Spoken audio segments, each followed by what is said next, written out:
Greetings and salutations, Second Star Right, back with more Raid Shadow Legends. On screen we have Inquisitor Shamael, who I drew on a Void Shard last time we had a Double Summons Void event. I know we have another one going on this weekend. I will probably try to do a video of that too, even though I don't have very many Void Shards. But regardless, I pulled him last time we had a Double Summons event, and I was very excited, but I'm more excited now. He is a fantastic champion now that he's built, and I have him integrated into a couple different teams and see how he performs. Really, really solid champion. Inquisitor Shamael is an epic from the Sacred Order, adding a little bit of color to their very, very pale roster, but I guess their diversity initiatives are paying off because he is a great hire. Let's go over his skill set real quick before we go into how I have him built, because his skills are super, super interesting. Okay, so Wreak Revenge is his A1, and it does a couple different things. Attacks one enemy with a 50% chance of decreasing the duration of random buff on the target by 1 turn. So that's pretty good. That's just half of it. That's already pretty good. And every time an enemy places a debuff on an ally, it uses the skill against that enemy. So it has a built-in counterattack as well anytime anyone on your team receives a debuff from your enemy. But the counterattacks, they're kind of crappy. Let's face it. They only deal half damage, and they can't crit. So they're low, but still, it's a free. You get a free attack anytime someone on your team is debuffed with an A1, which is awesome. Even if it's low, it's still it's free. So that's fantastic. Moving on to his A2, he only has 2 active skills. I have him built here in Savage Gear, but he's a good candidate for Reflex as well. Kill the Horrors. Really good skill, so let's buckle in for this. Attacks enemy 3 times, ignores 25% of the target's defense. Will ignore a further 25% of the target's defense for each buff on the champion, and places a True Fear debuff on all enemies for 1 turn if the attack kills an enemy. Okay, so again, you're already ignoring 25% of the defense. You ignore an additional 25% for each buff on the champion, so you can easily, just natively, just by team composition, get to 100% ignore defense. We could also have him in Helm Smasher, so there's another opportunity to get to that 100% increased ignore defense, which is just magical. In Arena, he is absolutely devastating. Not only can he one-shot kill an opponent, he then fears the rest of the team. Amazing. He's amazing. We'll look at that a bit later, but that's just a fantastic A2. But then you throw in Dauntless. Okay, this is his passive. Each critical hit fills the champion's turn meter by 7.5%, which is why I have him in crit gear. Ordinarily, I might not be too concerned with getting all the way up to 100% crit, but getting there, you kind of want to, because his passive is just so good. Then it gets better. That's just part of it, right? Whenever an ally receives a fear or a true fear debuff from an enemy, the skill will instantly remove the debuff and then fill the ally's turn meter by 15%.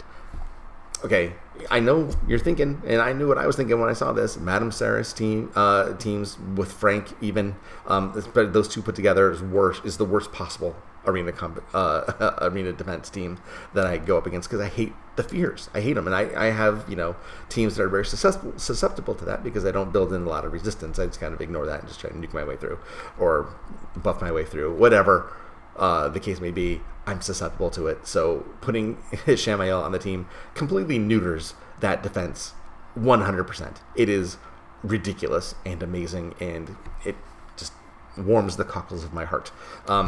It's just a fantastic. It's so good. It's so good. I can't stress enough how amazing it is to put him up against any fear-based enemy team. All right, and then he also has accuracy in Doom Tower by 60, which is fine. But really, it's these skills that are just magnifique. All right, so I have him built for Arena, so I have him in Helm Smasher. If you're going to bring him in Dungeons, he's still good in Dungeons, even with Helm Smasher, getting through the waves, but you'd probably more want to go War Master if you're going to lean on his A1. But again, you're going to be filling his turn meter a lot, and you build him fast enough. You could conceivably go Giant Slayer, but I think War Master would probably be the one to go if you're going to build him, I think with boss fights in mind. But again, I think he's a little bit better suited for Arena, so this is kind of how I have him built. And again, especially with Opportunist, really, really good in Arena usually, because you're going to be bringing champions that bring a team composition that has those debuffs. Okay, so let's go into a little bit of his gear. Gotta go into his gear, don't we? All right, so like I said, Savage and Crit Gear can also be really good in Reflex, but I just went with this for now to double down on. I usually like to pair my gear with what the team's already good at to double down on it. So let's look at his stats. 37,000 hit points, which is fine. He gets by. I wish his attack would be a little bit higher than 37. 5,000 is usually kind of like the goal, but I just couldn't get there with the gear that I had. 1,500 defense, 134 speed, which is slow. I know this is slow, but I kind of wanted him slow because I want him to get that kill shot in on the waves in dungeons so that he can apply the fear to the rest of the team. So him going last or towards last is, I think, a good thing in this scenario. Almost 100% crit. I'm trying to get there. 192% crit damage. Again, I prefer higher, but this is just the gear that I had. And then 200 accuracy. That's just he places the fears from his passives or A1, wherever his fears are coming from. He places them, so there isn't a percent check, but there is a resistance check. So I kept his accuracy up by using the banner. That's all. I didn't focus on accuracy anywhere else here. Okay, so let's bring him into some content and let's see what we have here. Okay, so here we have him in Ice Golems. Let's see what he does. He's going to take out the Ravager, kills it, and there he places his fears on the rest of the team. So to perfection. Now Dracomorph, it lands. The resistance check fails on Dracomorph, so he was able to attack, but it looks like it works everywhere else. So, I don't know, Ravager was able to attack under the fear as well. But regardless, it's a crapshoot at that point. You have a 50% chance for them to fail their attack, which is great when it's just you kill someone and then you put the fears on. And, I mean, how awesome is that to put have a team-wide fear as a consequence of getting a kill? That's awesome. Now, another thing that's interesting about his skill set is because it's all based on ignoring defense, it really depends. There's a huge spread in his damage. Like here, he only did 13,000 damage. It was a non-crit, so he has a 4% chance to not crit. So it was only 12,000 damage there. But he can do up to like 65,000 damage on his A1. It just depends on how the buffs line up, the debuffs line up, and where he procs. See, he killed himself with his cow. He did 70,000 damage and then killed himself because of the reflect damage. But that's okay. We got a Reser in here just for that. Thank you, Duchess.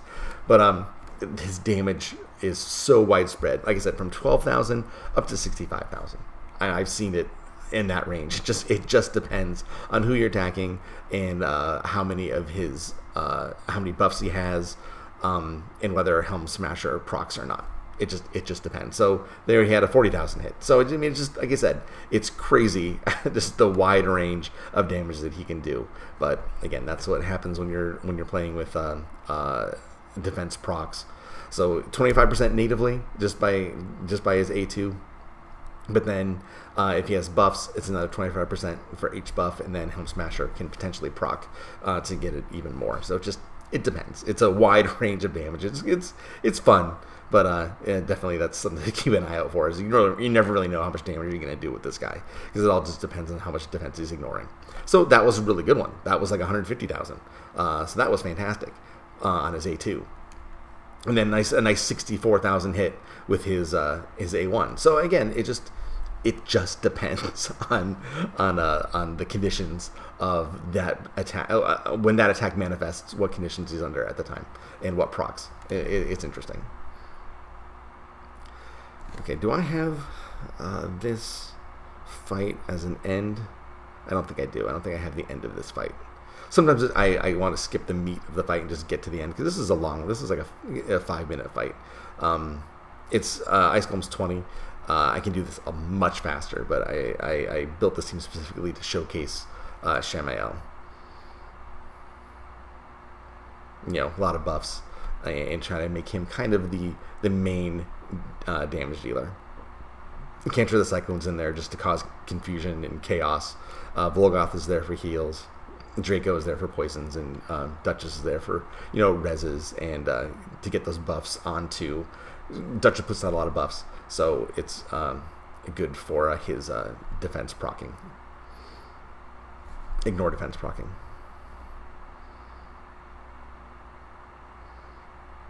Right, another strong hit there.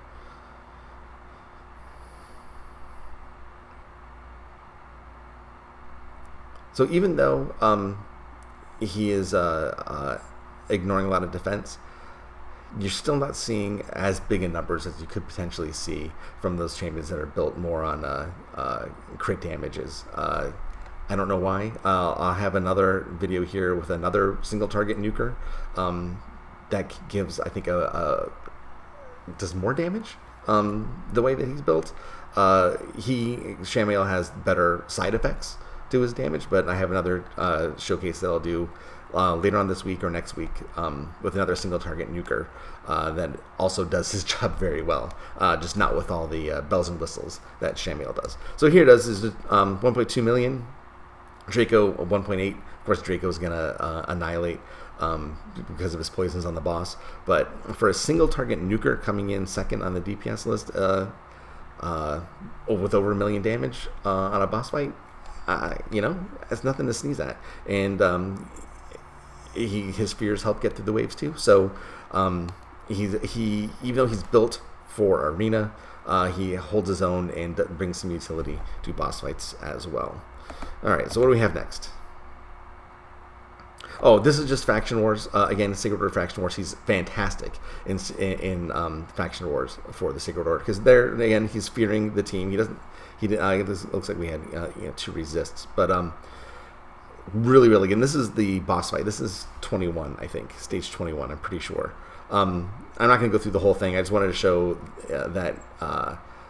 The kills fears the entire team. I just love showing that off. I mean, we know it. We've seen him do it a bunch of times, but it's one of those things I never get tired of. I never get tired of seeing him fear the entire team when after killing someone. It's just awesome. It's like imagine it. Were it real life. Like, oh, you one shot killed that dude. He'll just, I don't know. The optics it just please me. And there, he did it again. Fantastic. What a great champion. Okay, so this is the boss fight. Okay, so I don't know how all of the level 21s work, but I think that their A1 always fears. It is an AoE A1, and it always has a fear as a side effect. But you never have to worry about that with Shamael on your team because he removes the fear every time. It's awesome. Now, interestingly, he doesn't counterattack when he removes the fears. He will counterattack with other buffs. Like I have I think later on we'll see I think you have him in Void Tower where they put on the he poisons everybody. He will immediately remove that. Is it this one? Oh, here he is in arena. Let's look at arena. So here, now this is not a fear team because I was looking at every time I refreshed today, I never got a Madame Serris. So this is just a regular team, but I wanted to show what he can do in arena. So Duchess, Hope, Tormund, and here we go. He takes out the Rezer, takes out Sulla the Drakes, fears the whole team. That's the way to go. So I don't even need to put in Tormund's Provoke right now because I can lean on the fears hopefully to use up their turn. And I can save his Provoke for later and hopefully skip their turns again. Or just focus their ire on Tormund because who cares? Tormund can take it. Alright, so, and again, a 15,000 hit. Again, we're talking arena. That's not bad for an A1.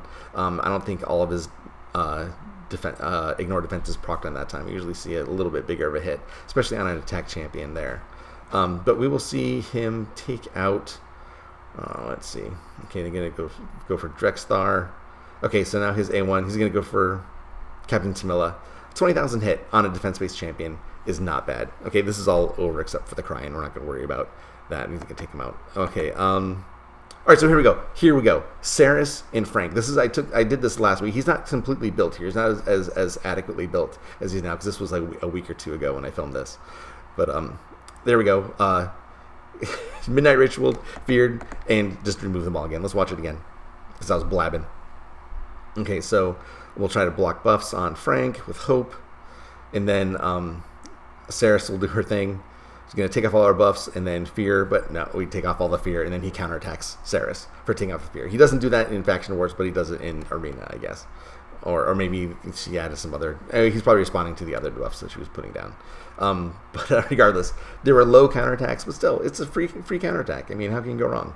Now, this guy's Serris is built pretty well, so his Kill the Terrors didn't hit double digits on any of them. So it's pretty well built Serris, because he's, as you saw, he's not a badly built Shamael. But that Serris really ate that damage. Or maybe we just didn't get enough procs. But still, strong Serris. Again, barely any damage, because that's just a well built Serris. But we get through it. I almost want to watch it just to savor the notions of all these fears getting removed. I think he does it to Frank too. Yeah. He does it to Frank soon. Yeah. I think Frank tried to. Yeah. Okay. So when Torment attacked, he tried to put the fears on. Shamael removed the fears and then counterattacked Frank. So it's awesome. Shamael is just a really strong addition to any arena team, especially going up against Fear, though. And this is just an annoying team in general. With Melga, Frank, Serris, and Sepulchral Sentinel, you can see this can be an irritating team to deal with. And then taking out Melga and then fearing the team. This, taste of your own medicine is what it is. Shamael is just a lot of fun. He is a lot of fun to use. Do I have anything else? Do I have anywhere else?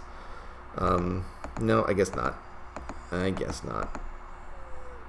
thought I had a Void Tower in here because I was want to show the counterattack against the Void Tower boss, but it doesn't matter. I mean, you've seen it. Anytime that you get debuffs, he counterattacks. Anytime they put on fear, he takes the fear off and increases your turn meter. Awesome. This is a fantastic champion. If you were, again, it's double summons for Voids this weekend too. I encourage you to open up those shards and try to get yourself a Shamael, because he is a really, really strong champion, especially in Arena, but we can also have some utility in Dungeons too on the waves, just throwing out those fears, and a really, really strong A2. So that's the dude. That's Shamael. I'm really happy with him. I enjoy this champion a lot, and I hope you do too. If you have one, let me know how you use him. If you use him differently, do you have him in that reflex gear? What do you do with your Shamael? And if you are void summonings, let me know if you pick him up. I'd like to hear your tales. All right, guys. Thank you so much. Throw a like if you enjoyed it. Subscribe if you want to see more. Comment down below. Join Discord. Whatever you want to do. Let's engage and let's talk some raid. All right, guys. Take care. I hope you enjoyed it and have fun.